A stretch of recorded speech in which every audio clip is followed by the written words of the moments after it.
The story begins with one of the most famous lines ever written. It was the best of times. It was the worst of times. And that perfectly describes the world we step into. The book takes place in two cities, Paris and London, during the years leading up to and during the French Revolution. On one side, we see the growing anger of the poor in France, and on the other, the more stable but still tense life in England. This is a world where class divides are sharp and the air feels like something big is about to happen. We meet Jarvis Lorry, a businessman working for Tellson's Bank. He travels to Paris to reunite Dr. Alexander Manette with his daughter Lucie, who thought he was dead. Dr. Manette has been imprisoned in the Bastille for 18 years for reasons he never fully understood. He's now a broken man, his mind damaged by years of isolation, but Lucie's love begins to slowly bring him back to life. As they settle in London, another key character enters, Charles Darnay. He's a French nobleman who rejects his cruel family's name and status. He wants to live an honest life in England, away from the shadow of his aristocratic past. Darnay falls in love with Lucie, and they eventually marry. But not everything is peaceful. In the shadows, there's Sidney Carton. At first, he seems like a drunk, wasted lawyer with no purpose, but as the story unfolds, we see a very different man beneath that surface. He secretly loves Lucie but knows he isn't worthy of her. Still, his love for her becomes the driving force behind some of the story's most powerful moments.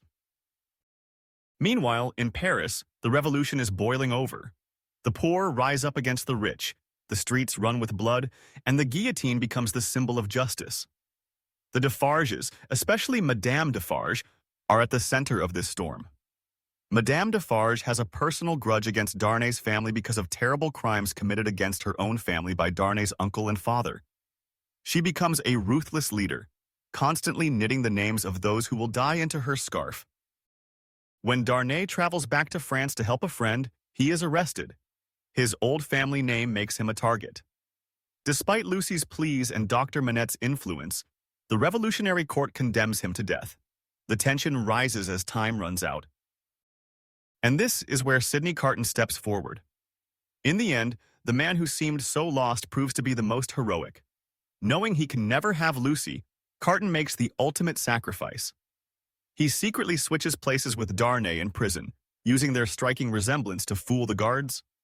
Darnay escapes with his family, while Carton goes to the guillotine. As he faces death, Carton feels a strange peace. His final thoughts are unforgettable. It is a far, far better thing that I do than I have ever done.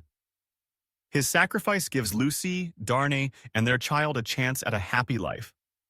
Carton's wasted life finds meaning in this selfless act.